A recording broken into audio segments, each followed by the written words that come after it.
Hello. I am missing my partner today. So I'm going to try and get through our updates. It is Farm Talk Friday. Ken is not with me today. We are in San Jose, what we call the big city, and we had to run some errands. So a lot of people, when they live more rurally here in Costa Rica, have to come back to the city to get some supplies. Sometimes you get your car fixed here. Sometimes you have doctor's appointments here. So we have a variety of things that we're doing. And in this particular case, Ken had to do something with our car, and it conflicted with our time that we had posted for Farm Talk Friday. So here I am. I hope you accept this particular Farm Talk Friday as myself only. I think this is only the second time that this has happened, and hopefully it won't happen again. But okay, so I have a list here actually that I started writing through the week, and I'm going to start with two other things. So every Farm Talk Friday, I create like the little advert. And today it was the grain, the spent grain from our friends who own a local brewery. And they call us when they have these bags that they would otherwise, give to somebody else for compost.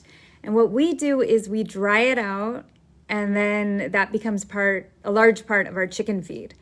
So this week we put it out. It's like it goes out in like a long strip all along our driveway, and it dries in the sun. And after, sometimes like if we have a full day of sun, then that's plenty. And we bag it up. We double bag it actually. Don't worry, we eco-brick because they are plastic bags. But we have to double bag it to prevent ants from eating it, or other things, a variety of other things. And so actually when we there's spillage, let's just put it that way. So it's like we do our best to get as much of the grain back into containers and bags, and there's always a little bit of grain out left. And it's very cute to see animals, birds, the agoutis coming in and taking some of that grain for themselves. Because I remember seeing it and I'm like, oh, that's enough. I could like sweep it up and give it, and then of course give it to the chickens.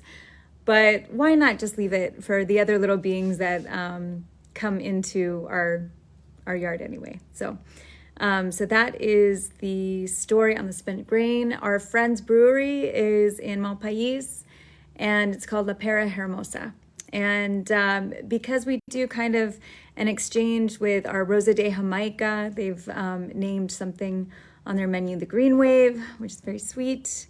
And and they help out Wild Sun, or have helped out Wild Sun over the years, including now, which is one of the projects that Green Wave also helps serve. So anyways, good stuff. Collaborations in the local area. Thanks, you guys, Ryan and Courtney. So that is the grain. And then, okay, so Ken, for the past, this would be the 6th week, we're on to Permaculture Pinup, I keep saying that, Permaculture Principle number 6. So we've been doing one principle a week, and Ken has been going over those. So since he's not here, we're going to skip a week, and instead I'm just going to say, if you're interested and you don't want to wait for what Permaculture Principle number 6 is, you can go to permaculturepinup.org, which is a Green Wave project. I made that website, and you can go to the education piece and click on it and find out what it is. So you get a sneak peek at what the principle is, and Ken will talk about it next week. But why not just, give that little push of, hey, go over here and, and see some information that you might not be familiar with. And especially that project is very dear to my heart. Of course, I think it's a cute idea. I helped co-create it with Katie Bunny, one of our little eco-village neighbors. And I'm proud of it. So if you, if you support us, I'm like, there's a variety of ways to show that support. And part of that would be to continue your own education and look at the educational pieces and programs that we help create or promote. So that's that. Now I will go to my list.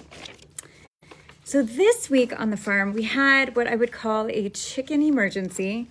So in addition to our two newest girls getting out like every other day, that's not so much the emergency anymore. It's like if they get out, it's not preferable. Guy, who is our smallest chicken, is definitely bait for a larger predatory bird, for sure. She would get taken if they were really hungry. Senora Elegante, I mean, let's put it this way. Like, there's been birds when we had our roosters. I let the roosters just kind of walk around, and Hero got snatched. So I think he had like a big chunk of feathers taken from him from a bird. So she's smaller. Senora Elegante is smaller than Hero the rooster. But I would say that Guy is definitely the one that would be the one to go. It is a risk, but they kind of stay around their little chicken coop. And if we leave the door open, then they will go back inside. And then we just kind of secure them again. And usually they just break loose about once a day. I see somebody has joined this live feed today. Hello. I can't see quite who it is yet. I just see somebody on. So hi, thanks for joining. Ken is not MIA. He had an appointment. We're in the big city. And so he's like, it's on you today, honey. So, okay. I'll hold down the fort. Don't worry, I have a big, long list of what has happened at the farm this week. So I haven't even gotten to the chicken emergency yet. So this is a great time to join in. So the chicken emergency was on, I think, Saturday night. And we were planning to go out. And we knew that we had to like wait until we needed to put the chickens up anyway. So they will, it's really weird. I don't know if we talked about this before, but at a certain time, usually like as the sun sets, something happens and they just turn into little robots and, go up into their houses, and that's it. Lights out for them. So we knew that we couldn't get to this day party. Hey, Wade. Yay. So excited to see you. Anyway, so we knew that to get to this day party, that we would have to go a few hours into this, party anyway, because we wanted to make sure that we could put the chickens up, and we would have to wait until after sundown. So what happened at sundown was I noticed fire ants, just thousands of them, climbing up into where their bed is, for the night. So they were climbing up like the little poles, and they were on like the front door, and of course they're getting on my feet and biting me. So I'm like, oh no. And I text Ken. I'm like, I need you, get your boots on, get over here. I need help. I need the hose. I need it to extend out to the coop. And even though the chicken coop, we call it a chicken tractor because it's mobile, it's not like mobile like that. It's not like I can just move it quickly by myself. Maybe, but it's not a quick thing. It's quite a big pull, and it was just better to call Ken and say, hey, let's extend the hose, and I need tobacco spray. So we use tobacco spray to prevent certain ants specifically, and so we did. We had to like hose it down and spray tobacco everywhere. And it did knock them out, and we ended up kind of watching the situation for at least another hour or so and had dinner. And we did get to that party, but we got there like with an hour to go. And I was just like, it kind of took the party out of us, to be honest. I'm so glad we showed up. There was a DJ from Montreal that's friends with a friend, and he was really excited to kind of host her in our town, and I'm glad that we were there for support. She's super sweet, and she had a fun set, and her name is Mighty Cat. So I'm glad that we got to support Mighty Cat, and it was a cute little house party. But anyway, so that was the chicken emergency. And I think what they were doing, the fire ants, is they were going to go up into their bed area of the coop and colonize and start making little ant babies. And when we were at the party and I was like telling the story of like why we were late, someone asked, they're like, well, do you think that would hurt the chickens? I'm like, yeah, I think so. Thousands of fire ants. So when the chickens go to bed, they're sleeping, and they can wake up. They have kind of like this, I don't know what it's called. There's like, a scientific name for it, but like they'll have like one eye open. So like kind of like half their brain is working. So they can be like woken up. And I'm sure fire ants would do it. Thousands of them biting you at the same time. But yeah, like if you can't escape fire ants, because once I put their ladder up to secure them from like snakes and other things that could, crawl up there, they're locked in. They can't run anywhere. What a terrible way to go. I mean, when I get bit, like sometimes I'm getting bit by dozens of them at a time, and I have to say it's kind of stops your heart sometimes. It like knocks the breath out of you. You have this clenching in your chest. It's pretty intense, the fire ant bite. So yeah, I think if our girls, our chicks, would have been covered in fire ants for a night, I don't think we would have had them in the morning. So I'm so grateful that we were there. Like we weren't out of town. We were there to handle the situation because it could have been so easily missed. I could have even like put up their ladder, 20 minutes earlier and never seen that. So grateful. Anyway, so that was the chicken emergency. Our cacao tree, our first cacao tree that we planted like 6 years ago, that's over by, we have like 6 coffee trees, coffee trees are quite small, at least the ones that we have. And so they're more like coffee bushes. But our cacao tree over there is just so impressively a tree. I'm so proud of it. I'm like, wow, look at you. It really blossomed in the last few months. I mean, it had, every year, obviously it gets bigger, but compared to this other cacao tree on the other side of our property, this one is just, it's exploded. And it's very exciting. So hopefully we'll get some cacao this year. Ken wanted to report that he saw the squirrel again. So we have this squirrel that eats hibiscus and the flower, like anything, like the leaves, the flowers, the buds. And he saw this squirrel. I mean, squirrels are like monkeys, it's like there's that connotation of like, oh, they're squirrely and they do these funny things, and they do not disappoint. So this squirrel was like hanging like fully down, like upside down, and like eating, like a flower bed. So Ken thought it was very funny, and he took a picture, and I will make sure I get that picture from him and put it on the Green Wave House page.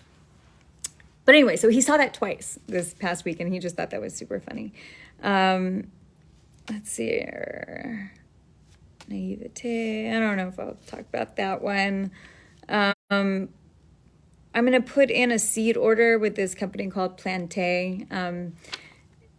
Adriana, who works for us, who is our permaculture specialist, and she kind of does things that I learned very quickly I'm not that interested in like the seeding and taking care of the little babies in our vivero, the plant nursery. That's not my thing. Ken likes it. I'm not really into that. I like pruning. So anyway, I'm glad we have Adriana because that's something that she loves to do and that she definitely does for us. It's time consuming. And I don't know. It's not my thing. So this seed company, I'm just excited about. I guess we've ordered seeds from them before, but I've never looked at their catalog on their website, and they have some cool stuff. So we'll have a better report about that in a few weeks after we get the seed order in. And I didn't ask her, but I do want to bring up here that, a lot of the seeds here in Costa Rica are treated with chemicals first, and they call them curadas, meaning they're cured. And it's disappointing. And so when you know that you have a curada seed, because sometimes they're pink, and so they have an herbicide or a fungicide already on them. And so I'm hoping that this is an organic seed company. I need to confirm that with her, obviously, before we do it. And if that sounds surprising, because a lot of people, they're like, oh, isn't Costa Rica, they're so eco. It's like, well, there's some eco aspects of this place, certainly. But there's also not. Oh, hey, there he is. Coming back from the appointment. So, anyway, I don't need that look. You can say hi. Hey. Hi, everyone. Hi, everyone. Wade's on. Oh, you started and early. Sarah, I did start late. Yeah, sometimes we start late. You started early. Oh, no, I started early? Yeah. You guys, I'm so bad at this time difference thing. Okay, anyway, so Costa Rica, not as green and eco as sometimes it is made to seem. Like there's definitely some great things here that the country has done in comparison to most of the world. But there's other aspects, and there's activists here that believe that there's professors that are bought off by the big companies and what? I'm not talking about what I think. I'm just reporting word on the street. Professors, come on. I'm not naming anyone specifically. Like I'm just saying I'm an activist. Let's not say that. Okay. Well, I did. So there we go.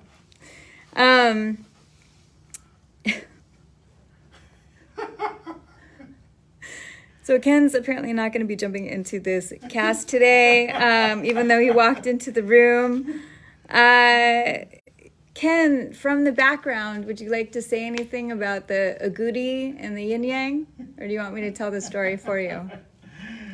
Well, let's just say that the agoutis are the cutest little animal around. Well, the agouti and our squirrels. Yeah, I already told the squirrel story. And I don't care if they eat all our food. Yes, so Ken was watering the yin yang garden, and then he had finished. I wasn't watching him water. So he had already finished doing the morning watering of the yin yang garden. That's where we keep like more of the food, our annual perennial mix of food stuff. Anyway, I'll get into that in some other Farm Talk Friday.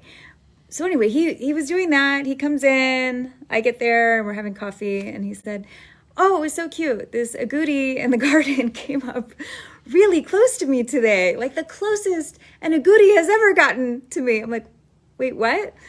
And he points, and he's like, he's still there. I'm like, he is.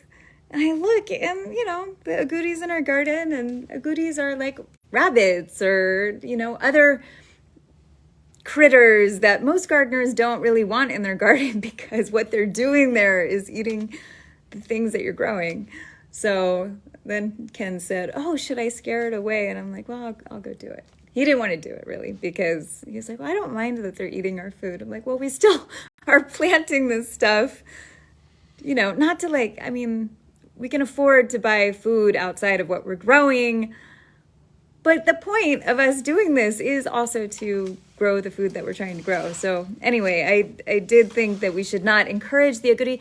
We've planted lots of things that these little beings can eat all around the food forest. So I'm not going to feel bad about scaring one out of the garden that's meant to be just for us. Okay, and then the final thing, is the sorghum. Sorghum is a grain. We planted it for the chickens. So we planted it, kind of looks like corn in a way, like when it grows. And we wanted to add it to the feed because it has high nutritional values. And so it was really exciting. We've been watching it grow and we're like, yay, the chickens will have sorghum finally. Our first sorghum, crop was eaten early, and that was a few months ago. And so this time we've seen it, get tall, and we're like, yes, sorghum. And so Adriana the other day told Jason, who's kind of our land manager, he does, a lot of stuff out there for us. And she's like, okay, it's time to go harvest some of the sorghum. He's like, why? He's like, the birds have already gotten it. And so he was on vacation, so it's not totally his fault. But, we had to have a meeting and just say, okay, well, let's make sure that, when we're growing things that we're getting the crop. So they were harvested anyways, the tops of them. They're actually quite beautiful. So and they were also covered in fire ants. I had to wash the fire ants off. And we have that batch growing and they're upside down. We were able to recover some of the seeds, very few of that particular batch, I would say, because it's not our whole crop because we planted, a few days or a few weeks sequential. Is that how we call it? Sequential? Mm. Do you know what I'm talking about? Well, we don't plant everything at once. We're the sequential. Is that the term? It's another word. Yeah, it's another word, but that's what it means. Consecutive or something, I can't remember. Yeah. Whatever that word is. You don't want to plant everything all at once. You want to wait a few days so that not everything just kind of comes up at once. Because don't you want food, every week, every few days. So that's the idea behind that. And so thank goodness we did that with the sorghum because it didn't all go to the birds. We have some that's still green, but it's like all these animals are watching too. They know what's up. This is their deal. When they look for food, they know when it's going to be ready. And so they're scouting, they're waiting. They're like, it's almost sorghum time. So we just have to be really on it. And so Adriana actually asked Jason because he's from Nicaragua. And when they plant it there, she's like, how does it work there? And they have lots of land dedicated to it. And he's like, well, there's people out in the morning and the evening when the birds come. Real life scarecrows, scaring away the birds. But, just like as in any farming, it's that some of it's going to go to the animals. But they have planted so much that, they still get a good crop of it.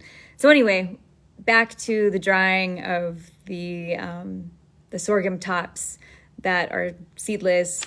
They're beautiful. I'm drying them and I'm going to use them in the market. And unfortunately, I don't have a picture of my new Club Jab logo. But I started this little project, maybe you would call it. It's just an idea. I just wanted to encourage our community, anybody, locally, to do a parasite cleanse, quarterly. It's important when you live in the kind of environment that we do because there are just lots of things around, and some of them you can't see and you pick them up anyway, and so it's good to detox. And so this particular plant, jackass bitters or gavilana, is supposed to be really helpful for that. And so I started it many years ago now. We have a WhatsApp group, and I every once in a while I just say something kind of cute about Club Jab. And the logo is a donkey, like a jackass. And he's doing kind of like a karate move. And because Jackass Bitters is jab. And so I have him like doing a jab. And so when we do jab shots, I call them jab shots. I used to make them with alcohol. Now I just kind of make a tea of them. But they're so bitter that you want to do something anyway. Often it's wincing. But you can also do this. You can do your shot and then you go jab jab. And it helps. It helps you take it down. As long as I can make Ken laugh at least once in an episode, that's good for me. Okay, so that is it. Thank you for joining Farm Talk Friday today. Thank you, Sarah and Wade. Sending you both lots of love. Have a wonderful weekend. And if you have any questions, you can always put them in the comments and we'll answer them the following week. Or, sometimes people ask us questions live too, and we try to answer them. So anyway, much love. Ciao.